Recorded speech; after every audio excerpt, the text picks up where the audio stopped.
Swastiastu. Assalamualaikum warahmatullahi wabarakatuh. Salam nama budaya, salam kebajikan untuk kita semua. Di sini saya akan menjelaskan tentang teori konstruktivisme.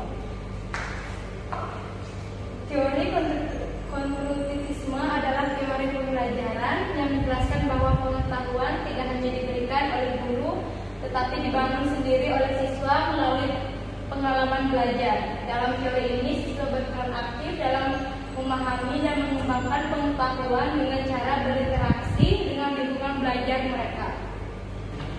Konstruktivisme menekankan bahwa proses belajar terjadi ketika siswa mengaitkan pengetahuan baru dengan pengetahuan atau pengalaman yang telah mereka miliki sebelumnya.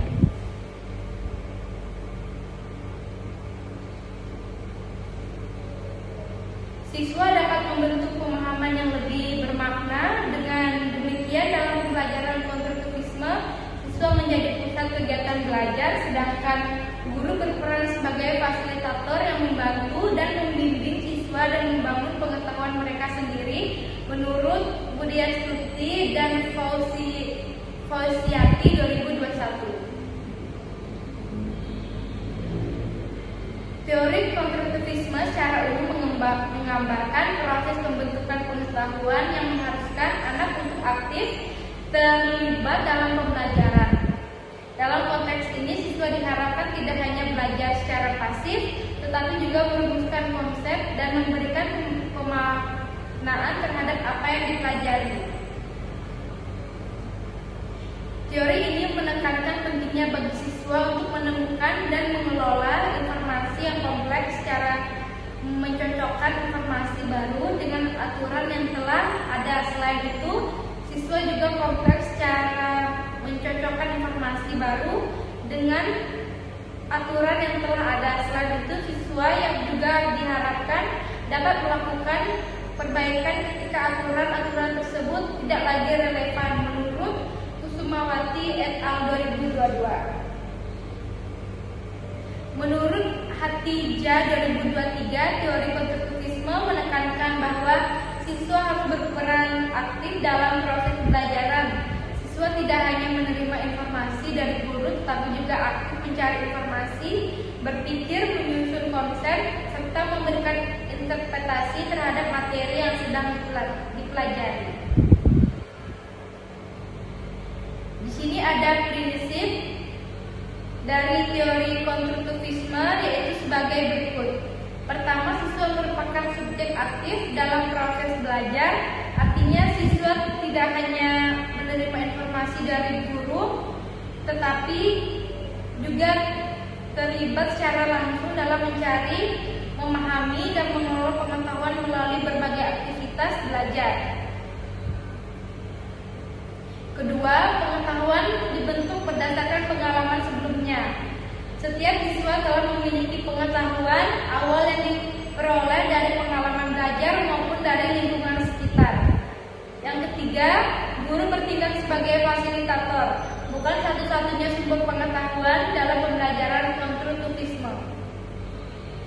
Dan yang terakhir, lingkungan belajar harus mendorong interaksi, eksplorasi, dan refleksi.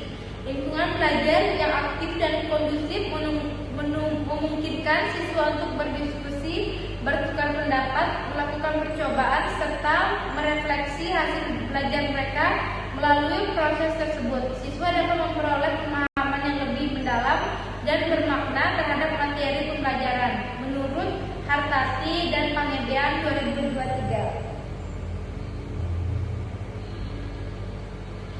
Berdasarkan uraian di atas, calon peneliti menyimpulkan bahwa teori konstruktivisme merupakan teori pembelajaran yang menekankan bahwa pengetahuan dibangun sendiri oleh individu melalui pengalaman belajar yang diperolehnya. Teori konstruktivisme yang calon peneliti gunakan dianggap relevan untuk membedah permusuhan masalah yang pertama, yaitu pengelolaan kelas yang dilakukan guru dalam menumbuhkan sikap disiplin siswa di SDN Impres 1 Laswani. Melalui pendekatan konstruktivisme, guru dapat menciptakan lingkungan belajar yang mendorong siswa untuk aktif, bertanggung jawab, dan memahami penting disiplin dan kegiatan pembelajaran. Di sini ada teori behavioristik. Teori belajar behavioristik adalah sebuah pendekatan yang menekankan pada perubahan perilaku peserta didik. Teori ini digunakan untuk memenuhi pola perubahan perilaku manusia melalui beberapa pendekatan, yaitu objektif, mekanistik, dan materialistik. Dengan demikian, perubahan tingkat laku individu dapat terjadi dengan pertimbangan kondisi yang ada. Dalam konteks ini, tingkat laku yang terlihat memerlukan adanya pengetahuan. Teori ini memberikan dorongan bagi seseorang untuk lebih banyak melakukan pengamatan karena pengamatan dianggap penting untuk mengetahui apakah perubahan tingkat laku individu itu benar-benar terjadi. Menurut Sally Dina Wulandari 2023.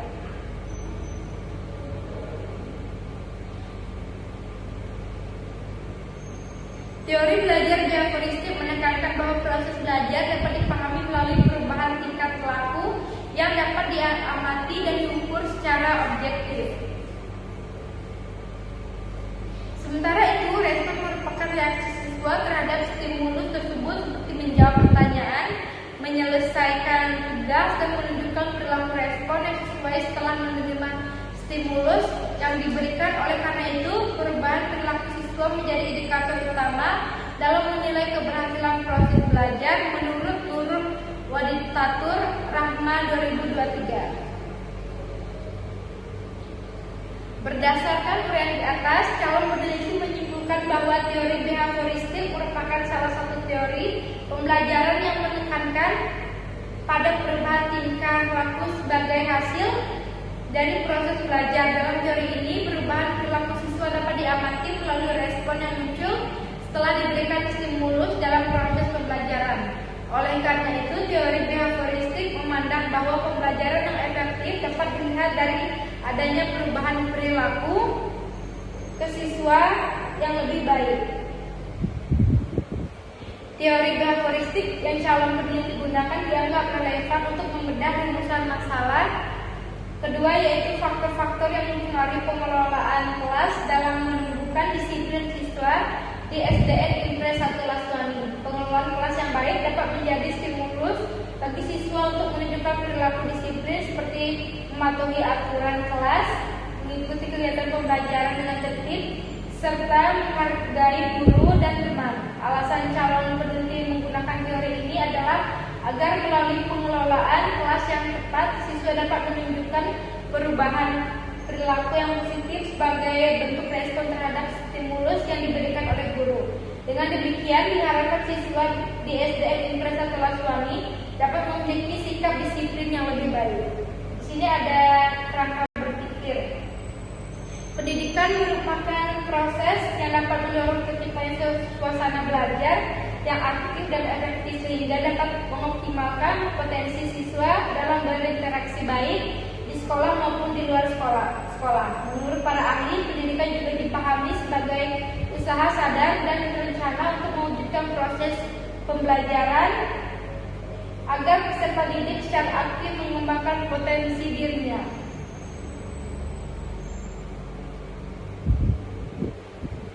Selain itu, menurut pandangan para pakar pendidik, menumbuhkan sikap disiplin harus dilaksanakan secara konsisten baik di rumah sekolah maupun di lingkungan masyarakat. Hal ini karena pembentukan karakter tidak hanya terjadi di dalam kelas, tapi juga dipengaruhi oleh lingkungan sekitar siswa. Oleh karena itu, kerjasama antara guru dan orang tua dan masyarakat sangat diperlukan agar siswa disiplin dapat tertanam dengan baik pada diri siswa. Dengan demikian, sikap disiplin sangat penting dalam mengembangkan sumber daya manusia yang berkualitas serta dapat menentukan keberhasilan seseorang di masa depan menurut Sukirman dan Dewi 2021.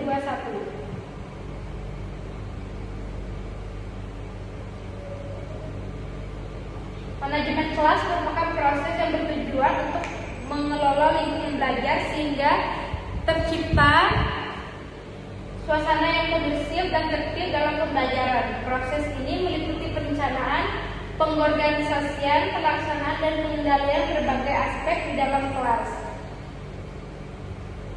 Tujuan utama dari manajemen kelas adalah memastikan setiap peserta didik dapat belajar dengan optimal, menciptakan lingkungan yang mendukung perkembangan akademik serta sosial mereka. Seorang guru yang memiliki keterampilan manajemen kelas yang baik dapat dengan efektif mengelola keberagaman peserta didik, membangun komunikasi yang positif, serta menciptakan suasana belajar yang nyaman, menurut Rahayu et al. 2025. Di sini saya akan menjelaskan tentang pembelajaran adalah proses interaksi antara guru dan peserta didik yang bertujuan untuk membantu siswa memperoleh pengetahuan, keterampilan, serta sikap yang diperlukan dalam kehidupan pembelajaran. Merupakan kegiatan yang dirancang secara sistematis melalui tahap perencanaan, pelaksanaan, dan evaluasi agar tujuan pendidikan dapat tercapai secara efektif. Melalui proses pembelajaran, siswa mampu menterampilkan sebagai hasil dari pengalaman belajar yang diperoleh di lingkungan sekolah menurut Seli Dina Wulandari 2023. Berdasarkan hasil observasi awal yang dilakukan calon peneliti melalui wawancara dengan guru kelas di SDN Impresa Tulaswani, diperoleh informasi bahwa manajemen guru kelas dalam proses pembelajaran sudah diterapkan, namun masih ditemukan beberapa kendala yang berkaitan dengan kedisiplinan siswa. Beberapa permasalahan yang muncul antara lain masih adanya siswa yang kurang memperhatikan guru dan guru menjelaskan materi, siswa yang berbicara dengan teman saat pembelajaran berlangsung, serta siswa yang terlambat ke sekolah. Berdasarkan kondisi tersebut, calon peneliti merasa perlu menekankan permasalahan ini dalam bentuk peneliti yang berjudul Manajemen Guru Kelas dalam menghadapi kedisiplinan siswa pada pembelajaran di SDN Impresa Tulaswani. Adapun rumusan masalah dan peneliti ini yaitu: 1. Bagaimana manajemen guru kelas dalam menghadapi kedisiplinan siswa pada proses pembelajaran di SDN Impresa Tulaswani. Yang kedua, apa saja faktor-faktor yang mempengaruhi manajemen guru kelas dalam menghadapi kedisiplinan siswa pada pembelajaran di SDN Impresa Tulaswani. Dengan adanya penelitian ini diharapkan dapat diperoleh gambaran atau deskripsi mengenai bagaimana manajemen guru kelas dalam menghadapi kedisiplinan siswa selama proses pembelajaran, serta faktor-faktor yang mempengaruhi penerapan manajemen kelas tersebut di SDN Impresa Tulaswani, sehingga dapat menjadi bahan evaluasi dan perbaikan dalam meningkatkan kedisiplinan di sekolah. Di sini ada alur kerangka berpikir pada penelitian dapat dilihat. Yang pertama itu proses pembelajaran, yang kedua kedisiplinan siswa, yang ketiga manajemen guru kelas, perencanaan, pelaksanaan, dan pengawasan, serta evaluasi, terciptanya suasana belajar yang tertib dan kondusif, meningkatkan efektivitas pembelajaran. Baik, itulah yang dapat saya sampaikan dan yang saya jelaskan. Saya tutup dengan Pramu Santi. Om Santi Santi Santi Om. Wassalamualaikum warahmatullahi wabarakatuh. Dan salam nama budaya, salam kebajikan untuk kita semua.